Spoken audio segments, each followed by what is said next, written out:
A warm welcome to Business Daily right here on Trust Television. I am Yusuf Akogu. Let's take the business top stories.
Glad to have you back. Now, before we go to the stock market, let's give you a highlight of this 2023 supplementary budget that has passed second reading yesterday on the floor of both chambers, the House of Reps and, of course, the Senate yesterday, about 2.176 trillion naira budget there. If you look at it there, the capital expenditure is there about 1.167 trillion naira. The recurrent expenditure 992.80 billion naira, and about 18 billion naira of that budget is set aside for statutory transfers. Although this budget is expected to, cushion the effect of some of the new policies, the effect of the new policies that the government has indeed introduced to the economy, to reform the economy. Quickly, let's look at the NBS report yesterday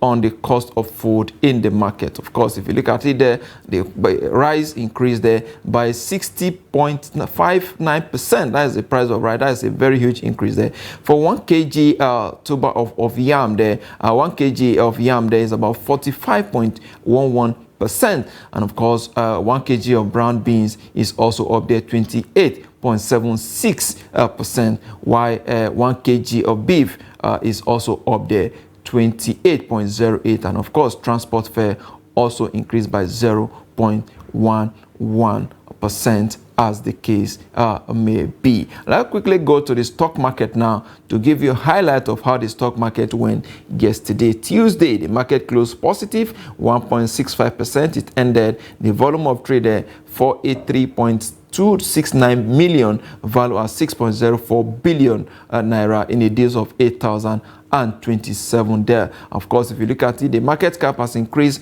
from 37.4 trillion yesterday to 8 trillion, and that is about 600 billion naira addition yesterday from what we are to the market cap yesterday. Let's look at the top gainers, the top gaining equities on the market. Of course, Airtel Africa gaining 10% to close at 1,540.10 kobo per share. NNFM also closing positive there, 9.92% to close at 19 naira, and of course 95 kobo. Cadbury closing positive as well, 9.92% to close at 13 naira and 85 kobo per share. Let's look at the top losers.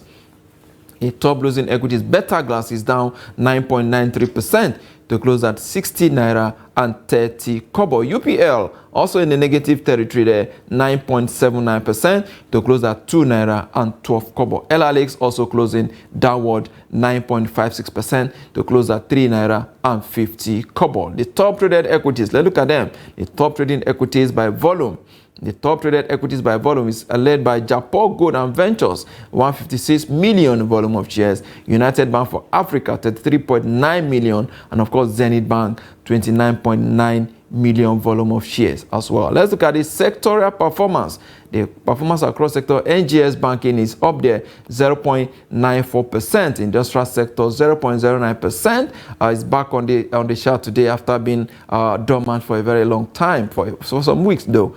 NGS consumer goods also is down there, 0.02%. The only negative performance on the day. The oil and gas remain flat, and of course the insurance sector 1.87%, the biggest gainer of the day. Let's look at the rest of Africa, and indeed to see how they are doing. It's all red there from Joburg. There 0.21%. If you go to Ghana, it's also down or flat though, but on the negative side. And of course, if you go to Nairobi in Kenya, it's down 0.47%.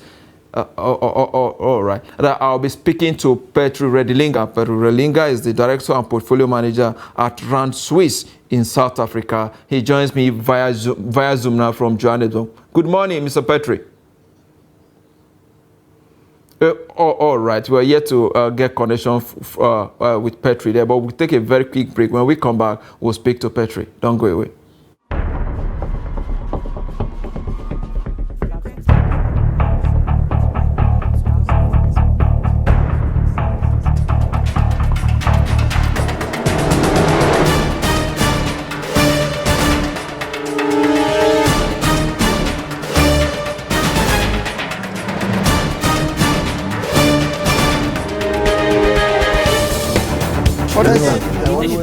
That's great.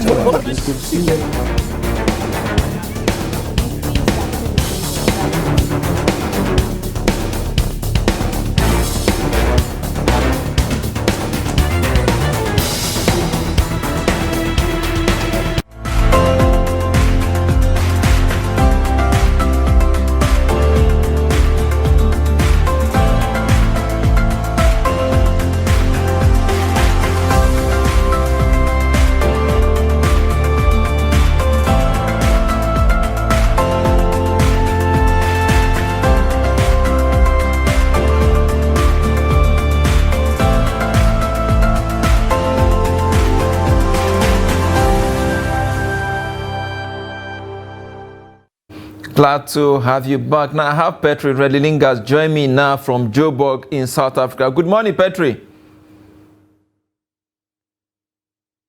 morning, it's good to see you. Let's look at the Johannesburg Stock Exchange. The performance in recent times has not really been impressive. Tell us, what are the fundamentals that are actually, driving the investment in that part of the continent? Well, I think you're quite right. The last couple of weeks have been somewhat challenging, and I think that, over the last few days, particularly today, also we've seen a bit of a reversal of fortunes. I think what we're seeing really is just, a continuation of a trend that's been in place for some time now. I think I've complained on your show before about really low trading volumes through the JSE. And just generally people divesting, or international investors divesting from South Africa, on the basis of some of the various local problems that we have here, electricity supply probably being the biggest one, and a increasingly uneasy situation for businesses to operate in our economy, right? Even from a policy perspective, it's becoming somewhat challenging to run and scale sort of businesses, and this is making our economy less attractive to international investors, and in turn they are turning tail and running, as the saying goes. We saw outflows of an average of around 32 million rand a day, during the course of last week, from South Africa. People are moving money out. Now, it doesn't sound like a lot, but over time, it really adds up. So I think what we're seeing is just, a very frustrating low trading volume environment where participation in our market is reducing almost daily. And then if you combine that with some of the, macro geopolitical risks and general global investment sentiment, that has been relatively poor. If we look at the way the markets in the US have formed as well, the S&P 500, the Dow, the NASDAQ, all these indices in the US, as well as their international counterparts throughout Europe, for example, it's been a relatively tough month as investors on a global basis are looking for relatively safe investments and maybe taking some risk off of the table, right? And particularly in the form of equities.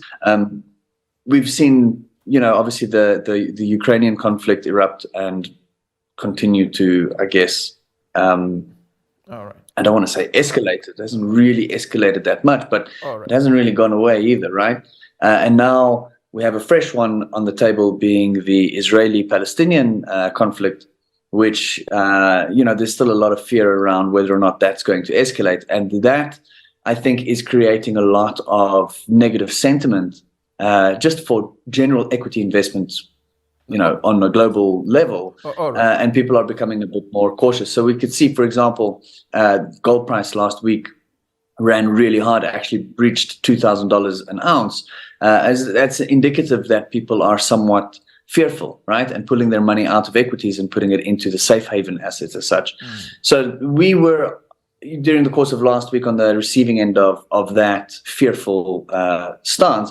And then if you look now, what's happening sort of today, and it happened a little bit yesterday as well, is that the gold price is retreating somewhat and is now sort of back below 2,000, and that's put pressure in turn on our big gold mining companies. So our market had been performing poorly, but holding its own in a sense that the gold mining companies, the platinum mining companies, precious metals essentially has performed well, and we've seen that reversal take place today. All right, that's a huge low down there. Let's look at the South African rand that has weakened to 0.4% against the US dollar this morning, early Wednesday morning, ahead of the midterm budget and, of course, Fed rate decision. How do you think this will influence the Fed rate decision that will be taken earlier today?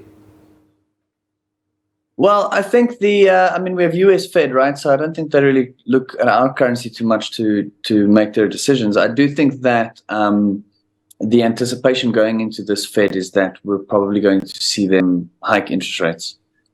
Inflation seems to be persistent in the Northern Hemisphere, well, on a global scale, and the only real way to fight it is to continue to raise interest rates. So I think we'll probably see, at least that's our base expectation at this stage. Whether or not we're right, I guess we'll find out in a few hours. With the rand kind of strengthened up during the later part of last week and a little bit yesterday, quite a bit yesterday, in fact. But as you mentioned, now we're about 0.5% weaker versus dollar at 18.73 at the moment. So that, I think, is kind of positioning where traders are taking positions in anticipation for higher US interest rates, which will probably be rand negative for some time. Higher interest rates, I think, will probably attract funds into the bond market in the US. And lead to more risk-off sentiment and probably people moving out of emerging market currencies. So I would expect that, we probably have a rand closer to 19 rand 50 by the end of the year, which is about 2 months from now. All right. And the impact on the capital market, because the market closed in red yesterday, do you see that pattern of trade replicating again today? Yeah, if we look at the charts, I'm quite a big fan of technical analysis and looking at the charts. Looking at the South African Top 40 Index yesterday, the Aussie, we had quite a significant level at around 63,800 was quite a strong level. We broke down through that level. We're down another 0.8%, 63,365 at the moment. So from a technical trading perspective, this opens up, short trades, maybe even down to as low as 60,000 on the index. So that's quite a while down. That's about 5% lower than I would anticipate the market to do over the next, coming week or two. So it doesn't really look good unless we have a very strong fundamental change. I think that the charts have opened up and the general market sentiment is of such a nature that we probably continue to see quite a bit more pressure on our market in the very near future. All right. I must thank you, Petri Redilingas, investment trader, and of course, head of Area Capital Advisors there for your time on Business Daily today. We appreciate your contributions. It's a pleasure. Thank you very much. All right. Now, moving on now, fuel scarcity is looming in Nigeria as over 86 oil companies that were given permits to import fuel have indeed dumped that license. no reasons was given. Some of the speculation, however, is the fact that the landing cost is actually more than what we actually pay now for fuel. And I had an exclusive interview with energy analyst Dr. Kailani Mohammed, and he started by saying that marketers don't really care about Nigerians. Take a listen. It doesn't mean well for us. It does not mean well at all, because they are Nigerians and they have been making quick money those good years back, where they will tell them to go and import. When they come to the high sea, they have empty vessels, they will forge documents. These documents now, they will use it to, they will pay them. So, I mean, the monies they made those good old years, why can't they bring out those monies now to help this country? When we have and I'm telling you, we don't have too much scarcity, because the NNPC, Dr. Mele mentioned just last week that we have about 1.4 billion liters, which will last for 2 months. And don't forget, in every December, those days, the marketers will cause a mock screen scarcity so that they will make hell of money. Now we are approaching December too. If you can see today, and we need kudos to NNPC for making Owando part of their entity now. That's why you can see marketers are not important, but all the 600 and is it 64 stations? Yeah, filling stations. Filling stations. They are serving. Just go around and see. Supposing we don't have this Owando today, Nigeria will be in another critical situation, that there will be crisis. Don't you think that by just bringing Owando on board, it sends some signals to some marketers, independent marketers, because Owando, there are quite a whole lot of politics behind Owando. Don't you think that sends some signals to importers who are now dumping their license for importation? No, it's no signal. For long they said, go and import. They gave you the license. You made a hell of money years back. Today you are waiting for NNPC. NNPC is the only sole importer into this country now. They don't want to do it. I was arguing with one marketer. I say, what they are looking for is for the government now to continue to bring back subsidy. And the government said, no, what we did up till now, Nigerians are still suffering it. And they said, this pains, the government don't want to bring any further pain on Nigeria. Subsidy back. Yes. But Alhaji, don't you think their argument is correct? Because there is a report, unconfirmed report, that the landing cost now is about 720 naira. So when you're buying at 720 and for it to now sell at 615, are you not selling at a loss? Well, if that is what they are saying, government can look into what actually, where the problem lies. But for Nigerians today, well, I've not done the calculation. You got your own report from somewhere where they are saying the landing cost is this, is that, is that. Somebody yesterday, you say 720, a marketer was telling me 600 and something yesterday. All right. Another one will tell you a different price. But before, NNPC used to give them, as they import, they will hoard, they will cause scarcity. Today, it's no more Uhuru, business as usual. And they are not happy. So we are Nigerians. Let's not suffer ourselves. Let them bring in these products to assist this government. The government is doing its best, and you can see, by the grace of God, all these issues, by the time Port Harcourt refinery comes on board, we're told that will be by December. By December, just 2 months away. God's willing. You can see the minister and Dr. Mele went to Kaduna refinery yesterday. No, we have to wait till 2025. No, 2024. Early 2024 is coming on board. Warri refinery is too. See, Daewoo is an international company, and there is a PPP, joint venture with the NNPC. So nobody will bring his money, repair, and make sure that the money doesn't come back. So we believe that, see, during Obasanjo, they wanted to sell all this refinery. Me, as an engineer in Kaduna refinery, before, what during turnaround maintenance, we always do it for 43 days. 40 days, re-maintenance, all the equipment will be worked upon. The replacement of those ones that are critically bad, they will do it.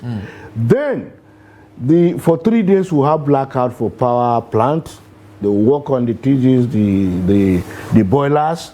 At the end of the day, 43 days maximum. When we start refinery, it will last for 2 years without coming down. It doesn't mean we don't have problem. But Obasanjo wanted to sell. The other government wanted to sell, but we blocked them. All right. Today, these refineries can work for 100 years. It's just 40-something years. All we need people we trust at the helm of affairs. But engineer, you also know that so much money has gone into turnaround maintenance of some of these refineries. These promises that they've given us, this is not the first time they're giving us these promises. They've been telling us it will work by June. When it gets to June, they'll push it to September. Now we're saying December. How sure are we that this one will come to fruition? The Koji man. What's your name? Go ahead, sir. You see, I told you, government did not bring the whole money for this turnaround maintenance. All right. Expatriates were brought in, like that of Port Harcourt. Exim Bank came into partnership with NNPC. They took 60%, NNPC 40%. They who came from South Korea, they are doing the same. So nobody will bring in his money and see that that money just goes into the drain without bringing out the profit. So we are not wasting money. Nigerians should be very patient. By the time these refineries, all of them, the 4 refineries come on stream, with Dangote will complement the consumption that we need in the country. And the government also is bringing in modular refineries that each geopolitical zone, once they are established, it will cushion the high prices that we have today. So all we need, Nigerians should be very patient with this government, and marketers should support the government. So that we are all Nigerians. We are all Nigerians. As I mentioned earlier, it's no more Uhuru. And we are not unaware that in the international market, the crude has gone up, and a lot of oil theft in this country. The NNPC is doing its best. You know, they engaged Tampolo, that Tantita, for pipeline maintenance. Because of vandalism and oil bunkering and the rest. We are calling on all these governors, the traditional rulers, the army, the Nigerian. But engaging Tampolo, is that not an indictment on Nigerian security? It is. Tampolo came out and said some of our Navy officers, they escort stolen crude from the creeks to the high sea, from the high sea to no man's land. So let them stop it. We don't have any other country apart from Nigeria. I'm bringing in Tampolo, you can see, before, maybe last year, the oil that we are producing because of oil theft dropped to about 900 barrels per day. Today, with Tantita, the Tampolo, that was engaged, you can see that we have gotten up to 1.4 million barrels per day. And we are trying by all means to see that we reach our OPEC quota. So all we need to do, Nigerians must know that Nigeria belongs to all of us. We don't have any other country apart from Nigeria. Okay. We must have to develop this country for the betterment of our future generations. Right. Alhaji, before we wrap up this conversation, you mentioned earlier about, we're talking about the issue of subsidy and of course the landing cost. Now let's look at, do you think subsidy is in a way has crawled back into the system, because some say government is paying subsidy behind the back door? Well, I don't know that. Maybe I will have to study it and see whether it is true what these marketers are saying. But for me, I was workers' representatives in the refinery, and I've been following up the activities of NNPC. I don't think government will bring back subsidy after removing it. I don't think so. But nevertheless, there are some countries, whether we like it or not, what they do is they don't have this oil, they will go and import. When they bring it into their country, they will subsidize for the benefit of the people. All right. So even if government wants to bring back subsidy, let government do it so that Nigerians will not suffer. All right. All right. Dr. Kailani Mohammed, energy analyst, I must thank you for... But to bring back subsidy, it will not be good for it. Has been removed. And, only and few people should remain removed. That was Dr. Kailani Mohammed. He's an energy analyst and, of course, a former Nigerian refinery worker there, speaking about the issue of subsidy and, of course, the issues in the oil and gas sector generally. And with that is a wrap on the show today. We'll be back again tomorrow for more. I am Yusuf Akugun.